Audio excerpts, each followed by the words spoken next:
মহাপরিকল্পনা। যারা অস্ত্র ধরল তাদের বিরুদ্ধেই মামলা দিয়ে তাদের বিচার করে তাদের রায় দেওয়া হলো। এটি আমি বলবো যে এটা প্রহসন এবং রাজনৈতিক উদ্দেশ্য প্রণীত নিশ্চিহ্ন করার জন্য, হেয় প্রতিপন্ন করার জন্য একটা গভীর ষড়যন্ত্র এবং একটি মহাপরিকল্পনার অংশ। আরেক অনুষ্ঠানে বিএনপি স্থায়ী কমিটির সদস্য গয়েশ্বরচন্দ্র রায় অস্ত্র মামলায় আসামিদের মৃত্যুদণ্ড দেয় বিস্ময় প্রকাশ করেন। যে রায়টা জজ সাহেব লেখেন না এমন কথা বলছে, এটা তো আমাদের প্রমাণ নাই, তারা বলছে, আমি শুনছি। এবং এই রায়টা উপর থেকে গেছে না বাইরে থেকে আসছে, এটা নিয়েও কথা আছে। উপর থেকে হলে তো মানে অভ্যন্তরের মধ্যে, এর বাইরে থেকে আসছে এমন কথাও আছে। জাকপা ছাত্রলীগের ৬৬তম প্রতিষ্ঠা বার্ষিকীর আলোচনায় বিএনপি স্থায়ী কমিটির সদস্য ডক্টর আব্দুল মঈন খান সরকারের বিরুদ্ধে ছাত্র সমাজকে ঐক্যবদ্ধ থাকার আহ্বান জানান। Shakir Adnan, channel I, Dhaka. খাদ্যমন্ত্রী অ্যাডভোকেট কামরুল ইসলাম বলেছেন ১০ ট্রাক অস্ত্র চোরাচালানে হাওয়া ভবনের প্রত্যক্ষ মদত ছিল। রাজধানীর লালবাগে এক সমাবেশে তিনি আরও বলেন, এ ব্যাপারে পাকিস্তানের গোয়েন্দা সংস্থা আইএসআইকে সহায়তা করেছিলেন খালেদা জিয়া ও তারেক রহমান। তাদের মদদেই চট্টগ্রামকে ওইসব অস্ত্র চোরাচালানের রুট হিসেবে ব্যবহার করেছিল আইএসআই। ভারতের বিচ্ছিন্নবাদীদের জন্যই ওই অস্ত্র পাচার করা হচ্ছিল। ওদিকে দুর্যোগ ব্যবস্থাপনা ও ত্রাণ মন্ত্রী মোফাজ্জল হোসেন চৌধুরী মায়া বলেছেন, শেখ হাসিনার সরকারের অগ্রযাত্রা ব্যাহত করতে ষড়যন্ত্র শুরু হয়েছে। বিরোধী দলের মধ্যবর্তী নির্বাচনের দাবি প্রত্যাখ্যান করেন তিনি। তদানীন্তন রাষ্ট্রযন্ত্র, রাষ্ট্রীয় ক্ষমতায় যারা ছিল, বেগম খালেদা জিয়া, হাওয়া ভবন, তারেক রহমান, এই 10টা আজকে মামলার সাক্ষীতে এসছে, মামলার রায় এসেছে। পাকিস্তানি গোয়েন্দা সংস্থাকে সাহায্য করেছে, প্রত্যক্ষ মদত জুগিয়েছে এবং 10টা অস্ত্র রুট হিসাবে বাংলাদেশে ভারতের বিচ্ছিন্নতাবাদী দলকে নেয়ার জন্য ব্যবহার করা হয়েছে। আমাদের দেশের মাথা হেট হয়ে যায় একটি দেশের, একটি রাষ্ট্রের প্রধান নির্বাহী যখন এরকম কাজটি করেন। আজকে আবার নতুনভাবে দেশে বিদেশে বসে ষড়যন্ত্র শুরু করেছেন শেখ হাসিনার এই অগ্রযাত্রাকে ব্যাহত করার জন্য। আর যারা মধ্যবর্তী নির্বাচন বলেন, ওই বলে 2 বছর, 2.5 বছর হবে, সেইগুলো পারি। মুসলিম জাহান আর বাংলাদেশের সমৃদ্ধি ও শান্তির আকাঙ্ক্ষা নিয়ে টঙ্গীর তুরাগ তীরে 3 দিনের বিশ্ব ইজতেমার দ্বিতীয় পর্ব চলছে। প্রথম দিনই অংশ নিয়েছেন দেশ বিদেশের লাখো লাখো মুসল্লি। বৃহত্তর জামাতে জুমার নামাজ আদায় করেছেন তারা। ইজতেমার জন্য টঙ্গী এলাকা জুড়ে বিশেষ নিরাপত্তার ব্যবস্থা নেওয়া হয়েছে। চকর মানিথা রিপোর্ট। ফজরের নামাজের পর আম্বায়নের মধ্য দিয়ে শুরু হয় মুসলমানদের দ্বিতীয় বৃহত্তম ধর্মীয় জমায়েত বিশ্ব ইজতেমার দ্বিতীয় পর্ব। বিশ্বব্যাপী এই দিনের দাওয়াতের মেহনতটি করে থাকি এবং গত 1 বছর যাবৎ সারা বিশ্বের বিভিন্ন অঞ্চলে, বিভিন্ন প্রত্যন্তে এই আল্লাহর দিকে মানুষকে ডাকার এবং নবীর এই ওসিয়তকে পুরা করার যে দায়িত্বটি পালন করেন আমাদের সাথীরা, তারই সালতামামি কারগুজারি পেশ করার জন্য এই ইজতেমা সংগঠিত হয়ে থাকে। মূল বয়ান বাংলার পাশাপাশি আরবি, উর্দু, ইংরেজি, তামিল এবং মালয় ভাষায় অনুবাদের ব্যবস্থা রাখা হয়েছে।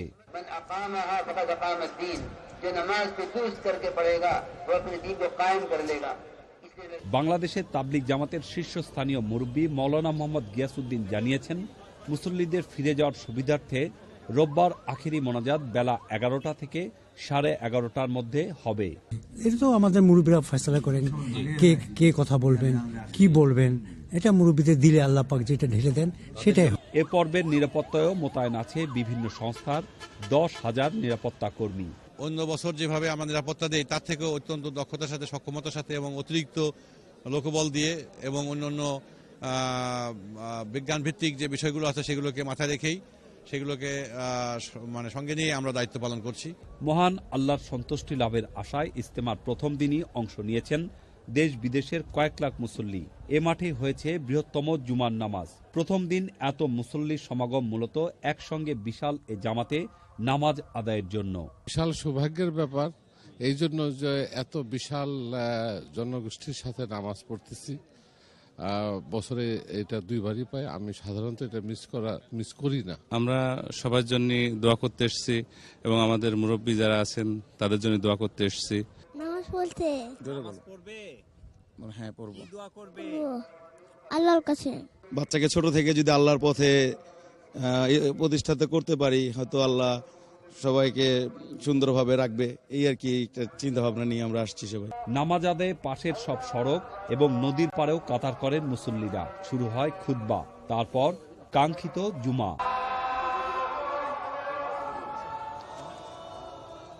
তাবলিগ জামাতের সূরা সদস্য মাওলানা মোহাম্মদ জুবায়ের ইজতেমা মাঠ ছাড়িয়ে নদীর পশ্চিমে দাঁড়িয়ে বিশাল এই জামাতে ইমামতি করেন।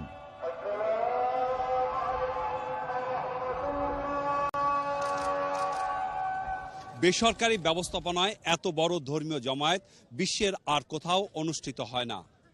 তাছাড়া লাখ লাখ মানুষের এই জমায়েত মুসলিম উম্মাহ ও ভ্রাতৃত্বের এক অনন্য দৃষ্টান্ত। সারা বছর জুড়ে দল মত নির্বিশেষে এই সম্প্রীতি অটুট থাকবে এমন প্রত্যাশা আয়োজকদের। চকর মালিথা, চ্যানেল আই, বিশ্ব ইজতেমা, টঙ্গী। দেশের অর্থনৈতিক অগ্রগতি ধরে রাখতে অর্থনীতিকে রাজনীতি থেকে আলাদা রাখতে বিরোধী পক্ষকে আহ্বান জানিয়েছেন বাণিজ্যমন্ত্রী Tofail Ahmed. Television programme producers অ্যাসোসিয়েশনের দ্বিবার্ষিক সম্মেলনে যোগ দিয়ে মন্ত্রী বলেন, রাজনৈতিক অস্থিরতা শুধু অর্থনীতি নয়, জীবনযাত্রাকেও ব্যাহত করছে। আর টেলিভিশনকে শিল্প হিসেবে ঘোষণার দাবি জানান প্রযোজকরা। পান্তুর রহমানের রিপোর্ট। টেলিভিশন প্রযোজকদের সংগঠনের দ্বিবার্ষিক সম্মেলন উদ্বোধনী আয়োজনে বেসরকারি টেলিভিশন প্রযোজকদের দাবি লগ্নি করা অর্থের সুরক্ষার ব্যবস্থা আর রাজনৈতিক স্থিতিশীলতার। আমরা সরাসরি কোনো রাজনৈতিক দল বা ইসের কাজ করি না, আমরা পেশাদারি। আমাদের কাজ হচ্ছে আমাদের নাটক অনুষ্ঠানের মধ্য দিয়ে মানুষকে যেমন আনন্দ দেওয়া, তেমনি মানুষকে সত্য, ন্যায় এবং সুন্দরের পথের দিকে ধাবিত করা, সেটি শিল্পের বড় কাজ। চ্যানেল আইও কিন্তু আমার টেলিভিশন দেখেছি ওই 18-19 চলে গেছে, কিন্তু 1, 2, 3, 4, 5 অন্য দেশের চ্যানেলই ধরা পড়ে। বিদেশি চ্যানেলগুলো অবাধ প্রবেশের সুযোগ পেলেও বাংলাদেশি চ্যানেলগুলোর ভারত সহ অন্য দেশে প্রবেশের সুযোগ নেই উল্লেখ করে প্রযোজকরা বলেন, প্রয়োজন কূটনৈতিক তৎপরতার। এই জায়গাটাকে ইন্ডাস্ট্রি হিসেবে স্বীকৃতি দেওয়াটা প্রথম ধাপ হওয়া উচিত।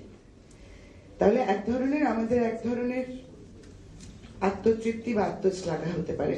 কেন আমাদের চ্যানেল দেখানো যাবে না? ওদের দেশের যে চ্যানেল অপারেটররা তারা কি এতই শক্তিশালী যে তারা কেন্দ্রীয় সরকারকে মানে না? এটা আমাদের সরকারের একেবারেই কূটনৈতিক ব্যর্থতা, এবং এই কূটনৈতিক ব্যর্থতার কারণেই আমরা কিন্তু হেরে যাচ্ছি। প্রায় 3000 কোটি টাকার এ খাতকে শিল্প ঘোষণার দাবিকে সমর্থন দিয়ে বেসরকারি টেলিভিশন মালিকদের সংগঠন অ্যাডকোর মহাসচিব এবং কৃষি উন্নয়ন ও গণমাধ্যম ব্যক্তিত্ব শাইখ সিরাজ বলেন, দেশেই নিজেদের চ্যানেলগুলোকে গুরুত্ব না দেয়ায় শঙ্কায় পড়েছে এ খাতে জড়িতরা। আপনি দেখবেন আমাদের নিজস্ব চ্যানেলগুলো 71 চ্যানেলটা পাবেন আপনি হচ্ছে 50-এর পরে গিয়ে। আপনি চ্যানেল 24 পাবেন হচ্ছে 45-46 নাম্বারের দিকে। অথচ সবগুলো প্রতিবেশী রাষ্ট্রের চ্যানেল কিন্তু সব হচ্ছে 1 থেকে 10, 12, 15 ভিতরে। এইরকম একটা অবস্থাতে চ্যানেলগুলো টিকিয়ে রাখা খুব কঠিন হবে। প্রাইম ব্যান্ডে আমাদের চ্যানেলগুলো আসতেই হবে।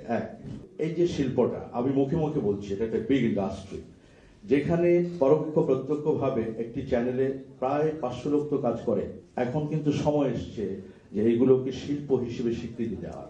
যদি এই বিষয়গুলো একটু ভাবেন তাহলে এটা কিন্তু এটা টিকবে, বাঁচবে। প্রধান অতিথির বক্তৃতায় বাণিজ্যমন্ত্রী তোফায়েল আহমেদ প্রযোজকদের পাশে থাকার আশ্বাস দেন। বলেন, রাজনীতি স্থিতিশীল রাখতে সচেষ্ট সরকার। আমাদের দেশে যে রাজনৈতিক স্থিতিশীল থাকে, আমি বিশ্বাস করি যে আমাদের দেশে যারা বিরোধী দল তারাও উপলব্ধি করবেন। এটা আমি সেদিনও বলেছি যে রাজনীতি এবং অর্থনীতিকে আলাদা করে। রাজনৈতিক মত এবং পথের ভিন্নতা আছে বলে আমরা ভিন্ন ভিন্ন দল করি, কিন্তু অর্থনৈতিক ক্ষেত্রে তো আমরা একই। শিল্প ঘোষণার দাবির পাশাপাশি টেলিভিশন খাতকে বাঁচিয়ে রাখতে যৌক্তিক সংখ্যক লাইসেন্স দেওয়ারও দাবি জানান টেলিভিশন সংশ্লিষ্টরা। বিকেলে টেলিভিশন অনুষ্ঠান সমস্যা ও সম্ভাবনা শিরোনামের আলোচনা পর্বে বেসরকারি টেলিভিশন মালিক, টেলিভিশনের অনুষ্ঠান বিভাগ, বিজ্ঞাপন ও বিপণন সংস্থার প্রতিনিধিরা অংশ নেন। সম্মেলনে আগামী 2 বছরের জন্য মামুনুর রশিদ সভাপতি এবং তারিক আনাম খান সাধারণ সম্পাদক পুনর্নির্বাচিত হয়েছেন। পান্থর রহমান, চ্যানেল আই, ঢাকা। প্রিয় দর্শক, আপনারা দেখছেন চ্যানেল আই সংবাদ। এবার ইস্টার্ন ব্যাংক বিরতি নিচ্ছি। বিরতির পর অন্যান্য খবরের সাথে যা থাকছে। থাইল্যান্ডে ব্যালট পেপার সরবরাহে বিরোধীদের বাধা, ভোট কেন্দ্রের নিরাপত্তা নিশ্চিতে আইন শৃঙ্খলা বাহিনীকে নির্বাচন কমিশনের নির্দেশ।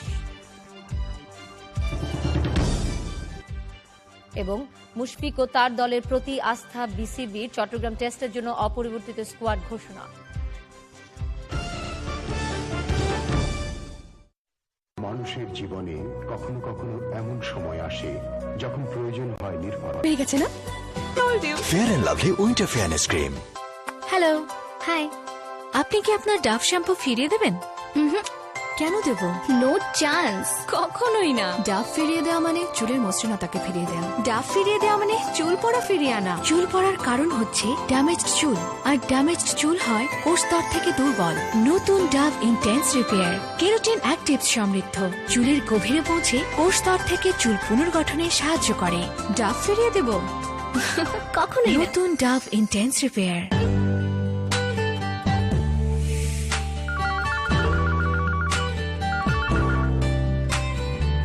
Sanford Steam Iron with auto cutoff and all new features. First iron box with variable steam control and ceramic coated sole plate. Sanford, touching your life every day. আবিষ্কার করুন পন্ডস হোয়াইট বিউটি, যুগান্তকারী জিন white formula সমৃদ্ধ, ত্বকের গভীরে পৌঁছে উৎস থেকে কাজ করে। সবচেয়ে